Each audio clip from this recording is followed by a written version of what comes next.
तो हेलो दोस्तों, आज हम लोग बात करेंगे एक ऐसे टॉपिक के बारे में जहाँ पे काफ़ी लोगों को समस्या आती है ट्रीटमेंट करने में।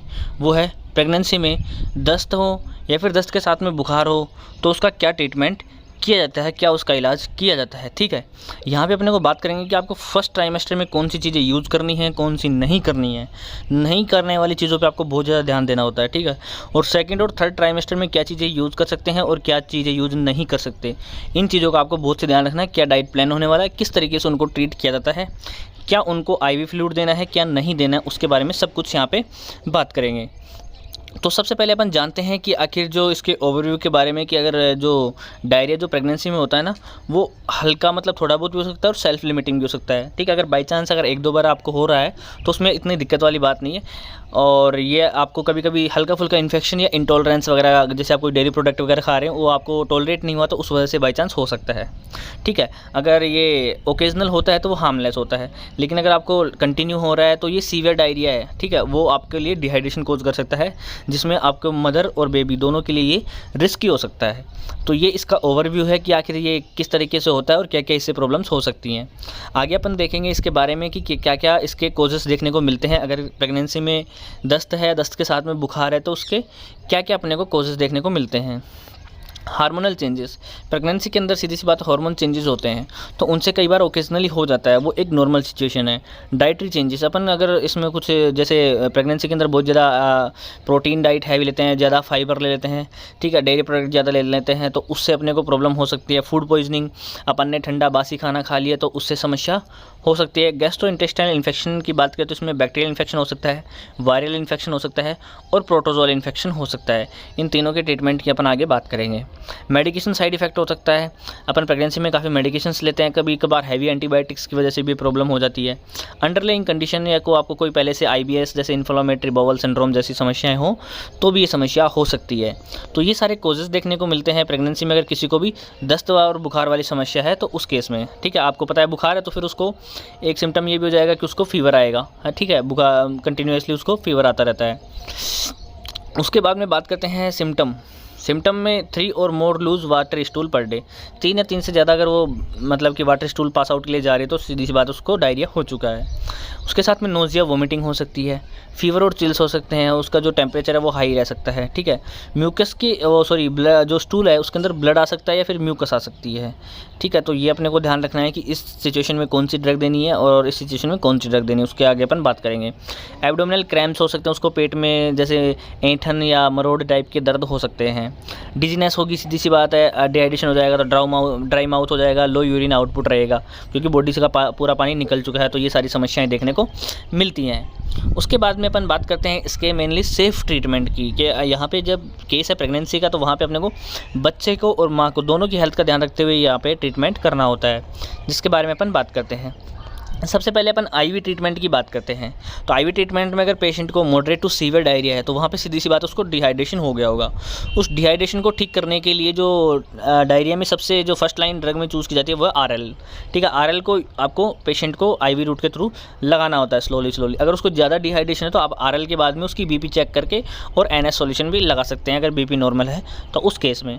तो यहाँ पर RL और NS आपको लगाना होता है पेशेंट को। अब इसके साथ में आपको क्या क्या देना है, और आपको पेशेंट को इंजेक्शन पेंटोप देना होता है, जो उसके जो पेट के अंदर अगर ऐंठन मरोड़ ये सारी एसिडिटी की वजह से अगर कोई समस्या हो रही है तो वो रूल आउट हो जाए, वो प्रॉब्लम खत्म हो जाए। तो यहाँ पे पेंटाप्राजोल का इंजेक्शन हो पेशेंट को IV रूट के थ्रू हैंड टू हैंड जैसे अपन RL लगाते हैं तो साथ में दे दिया जाता है। उसके बाद में मैं बात करता हूँ इंजेक्शन MSET। अगर पेशेंट को नोजिया वोमिटिंग की फीलिंग आ रही है कि उसको जैसे उल्टी हो रही है या फिर उल्टी होने की फीलिंग आ रही है तो वहाँ पे इंजेक्शन ऑन्डेंसेट्रॉन जो होता है वो भी पेशेंट को स्लोली IV रूट के थ्रू दे दिया जाता है।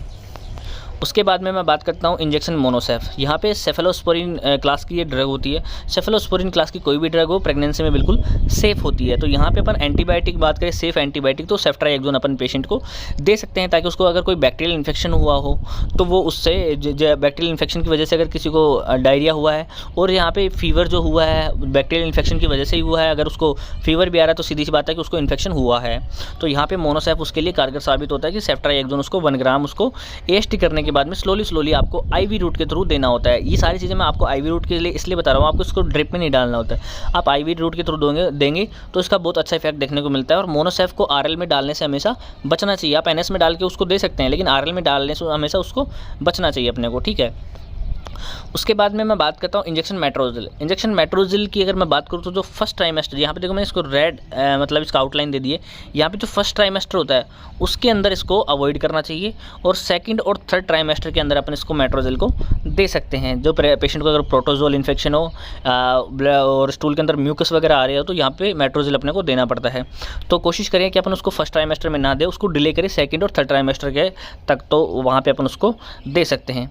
और अगर पेशेंट को जैसे मान लेते हैं अपन उसको एब्डोमिनल क्रैम्प से ज़्यादा पेट में दर्द हो रहा है तो अपन उसको ड्रोटिन इंजेक्शन, जिसके अंदर ड्रोटावेरिन आता है, वो बिल्कुल सेफ इंजेक्शन होता है। प्रेगनेंसी की किसी भी ट्राइमेस्टर में अपन उसको दे सकते हैं। तो ड्रोटावेरिन इंजेक्शन अपन पेशेंट को आईएम रूट के थ्रू लगा सकते हैं। तो ये हो गया पूरा आईवी लाइन ट्रीटमेंट की क्या क्या चीज़ें उसको देनी है डिहाइड्रेशन को ख़त्म करने के लिए, और जल्दी से उसको मतलब कि इन्फेक्शन जो है वो ख़त्म हो जाए, जल्दी से दस्त उसके ख़त्म हो जाए, उसके लिए क्या ट्रीटमेंट देना होता है। उसके बाद में मैं बात करता हूँ ओरल ट्रीटमेंट की, कि उसको मैनेज करने के लिए आगे क्या क्या चीज़ें हैं जो ओरल ट्रीटमेंट दी जा सकती हैं। और या फिर जैसे किसी को नॉर्मल डायरिया है कि अभी हुआ ही है, अभी डिहाइड्रेशन नहीं है, तो उस केस में अपन क्या कर सकते हैं। तो पेशेंट को सीधी सी बात है कि आप उसको जो अपन आईवी रूट से जो अपन फ्लूइड दे रहे हैं उसकी जगह पे आप पेशेंट को ओआरएस दे देंगे। ओआरएस को 1 लीटर पानी में घोल करके उसको दिन भर में पीना रहता है, जितना उसको पिया जा सकता है उतना वो पी सकती है। 2-3 पैकेट अपन ओआरएस के उसको दे देते हैं, ताकि उसको जो इलेक्ट्रोलाइट इम्बैलेंस हुआ है वो कंट्रोल हो जाए, उसका डिहाइड्रेशन है वो भी ना हो। तो उस केस में अपन उसको ओरल ट्रीटमेंट में अपन उसको आईवी फ्लूइड की जगह ओआरएस दे देते हैं।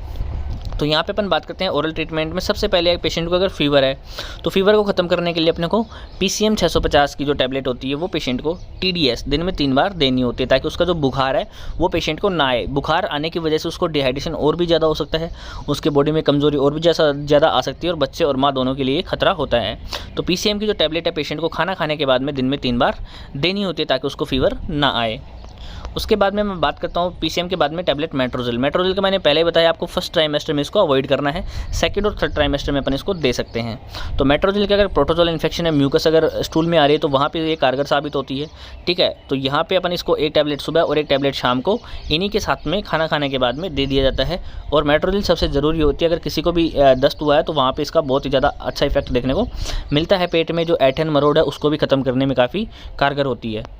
उसके बाद में मैं बात करता हूँ थर्ड नंबर पे रेसिप्रोल सैशे। रेसिप्रोल सैशे के अंदर अब यहाँ पे आपको नाम से दिख रहा होगा, इसके अंदर एक तो रेसिडोट्रिल आती है, ठीक है, रेसिडोट्रिल आती है, साथ में इसके अंदर क्या आता है, प्रोबायोटिक जो सैक्रोमाइसिस होती हैं, लैक्टिक एसिड जो होता है, और यहाँ पे जिंक सल्फेट के ग्रेन्यूल्स इसके अंदर होते हैं। ये सारा अपने को कॉम्बो इसी के अंदर मिल रहा है, जो प्रेगनेंसी में बिल्कुल सेफ होता है, ठीक है। यहाँ पे जो जिंक होता है वो उसकी भूख को बढ़ाता है। लैक्टिक एसिड बेसिलस जो गट फ्लोरा है, मतलब कि अपने जो इंटेस्टाइनल में जो जरूरी माइक्रो ऑर्गेनिज्म होते हैं उनको रिस्टोर करने का काम करता है लैक्टिक एसिड बेसिलस। और यहाँ पे जो प्रोबायोटिक होते हैं वो सारे यही काम करती हैं। और रेसिडोट्रिल क्या होता है, जो बार बार स्टूल पास आउट के लिए जा रहा है उसके अंदर वाटर का जो आउटफ्लो हो रहा है, वाटर बहुत ज़्यादा जा रहा है जिसकी वजह से डिहाइड्रेशन हो रहा है, तो रेसिडोट्रिल उस वाटर को रीअब्जॉर्ब कर लेती है, ताकि उसमें से वाटर को रीअब्जॉर्ब करने के बाद में उसको डिहाइड्रेशन ना हो। तो रेसिडोट्रिल का यहाँ पे ये काम होता है। और इसका सैशे की बात करूँ तो 1 सैशे सुबह और 1 सैशे शाम को पानी में घोल करके और पेशेंट को दिया जाता है खाना खाने के जस्ट बाद में, ताकि उसका खाना भी आसानी से पच सके। जो बैक्टीरिया उसके अंदर हो सकते हैं वो आसानी से खाने को पचाएं और उसको दस्त वाली समस्या ना आए। तो ये सबसे मेन चीज़ होती है कि आपको इसको ये प्रोबायोटिक और रेसिडोट्रिल का सैशे उसको देना होता है, और प्रेगनेंसी में बिल्कुल सेफ़ होता है। उसके बाद में मैं 4th नंबर पे बात करता हूँ कि भाई अब दस्त और बुखार है तो सीधी सी बात है उसको बैक्टीरियल इन्फेक्शन हुआ है, और उस इन्फेक्शन को ख़त्म करने के लिए यहाँ पे आपको काफ़ी लोग जो देते हैं कि काफ़ी लोग सिप्रोफ्लोक्सासिन दे देते हैं, नॉरफ्लोक्सासिन दे देते हैं, ऑफ्लोक्सासिन दे देते हैं। तो मैं प्रेगनेंसी में आगे बात करूँगा कि क्या क्या टैबलेट देनी होती है, क्या क्या नहीं देनी होती है। लेकिन यहाँ पे अपन जो सबसे बेस्ट जो है एजिथ्रोमाइसिन उसको देंगे। जो बैक्टीरियल इन्फेक्शन है उस बैक्टीरिया को रूल आउट करने के लिए, जो स्पेशली इकोलाई वगैरह का हो सकता है, किसी और बैक्टीरिया का इन्फेक्शन हो सकता है, तो उसके लिए अपन एजिथ्रो 500 की जो टैबलेट होती है पेशेंट को 1 टैबलेट आपको दोपहर में देनी होती है, दिन में 1 देनी होती है। मतलब कि खाना खाने के 2 घंटे बाद में आप उसको देंगे, ताकि वो अच्छे से अपना काम कर पाए। तो इसके लिए इसको मोस्टली दोपहर में एडवाइस किया जाता है, क्योंकि पेशेंट उस समय इतना खाना नहीं खाता है। खाना सुबह 10-11 बजे खाएगा, उसके 2 घंटे बाद में उसको 12-1 बजे तक दे दिया जाता है।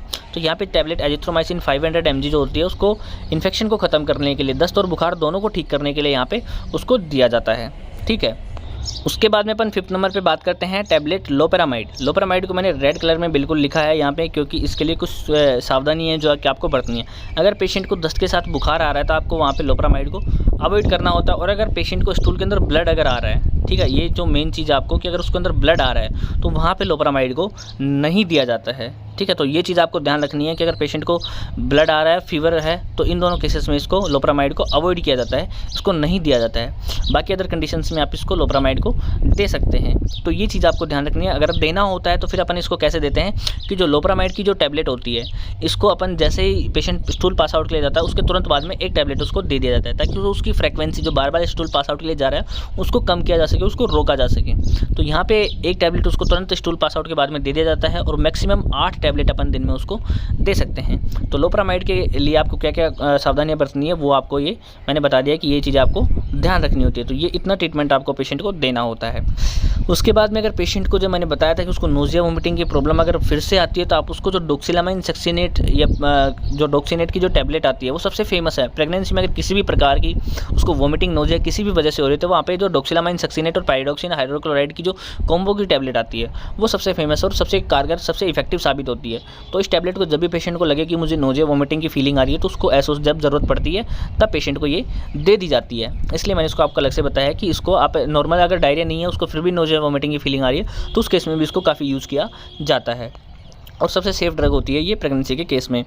तो यहाँ पे अपन ने कंप्लीट ओरल ट्रीटमेंट की बात करी है कि क्या क्या चीज़ को देनी है, क्या क्या चीज़ें नहीं देनी है, उसके बारे में हम आगे बात करेंगे। उससे पहले अपन बात करते हैं डाइट एडवाइस। डाइट सबसे ज़्यादा ज़रूरी चीज़ है। डायरिया के अंदर सबसे मेन चीज़ होता है कि अपन क्या खा रहे हैं, क्या नहीं खा रहे हैं। आपको उसको बिल्कुल लाइट खाना देना है। खिचड़ी हो गया, दलिया हो गया, ठीक है, सूप हो गया, ठीक है, ये सब आपको देना होता है। बनानास हो गए, आपको कर्ड दही आपको ज़्यादा ज़रूरी है।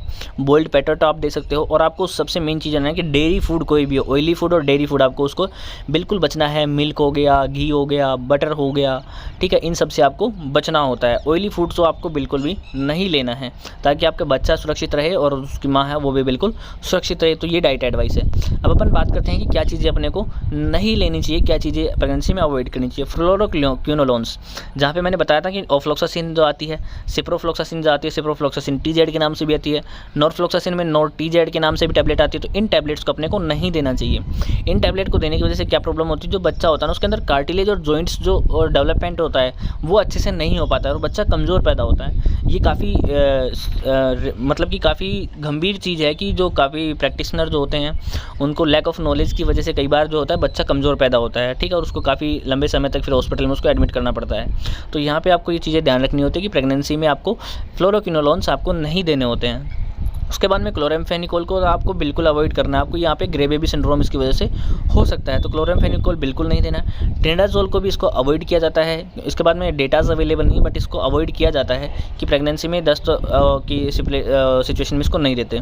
और यहाँ पे अपन जैसे इंजेक्शन के फॉर्म में अपन मेट्रोजिल देते हैं तो वहाँ पे सिप्रोफ्लॉक्सासिन भी नॉर्मल केसेस में दिया जाता है, लेकिन इंजेक्शन सिप्रोफ्लॉक्सासिन जो 100 ml का आता है वो भी आपको यहाँ पे नहीं देना है, जो कि मैंने आपको अपर बता दिया है कि इसके क्या क्या समस्याएं इससे हो सकती हैं। तो प्रेगनेंसी में दस्त और बुखार के इलाज के लिए आपको मैंने कम्प्लीटली बता दिया कि क्या चीज़ें आपको देनी होती हैं, क्या चीज़ें आपको नहीं देनी होती हैं और किस तरीके से आपको उसको मैनेज करना है कि अगर बुखार है और उसको दस्त है तो आपको क्या चीज़ें देनी है, क्या चीज़ें नहीं देनी है। दस्त में क्या देना है, बुखार में क्या देना है। पेशेंट को अगर स्टूल के अंदर ब्लड आ रहा है तो क्या चीज़ें देनी होती है, क्या चीज़ें नहीं देनी होती है। ब्लड के अंदर आपको लोपरामाइड बिल्कुल नहीं देनी है। खाने में क्या देना है, क्या नहीं देना, उसके बारे में अच्छे से आपको मैंने डिटेल से आपको एक्सप्लेन कर दिया है। तो आशा करता हूँ कि आपको अच्छे से समझ में आया होगा। बिल्कुल आसान भाषा में मैंने समझाया है। फिर भी अगर कोई क्वेरी रहती है आपकी तो आप हमें कमेंट में पूछ सकते हैं। और अगर आपको किसी पर्टिकुलर डिजीज़ के ऊपर अगर ट्रीटमेंट की ज़रूरत है तो वो भी आप हमें बता सकते हैं कमेंट में, आपको वीडियो देखने के लिए मिल जाएगी। तब तक के लिए थैंक यू, धन्यवाद, जय हिंद, जय भारत।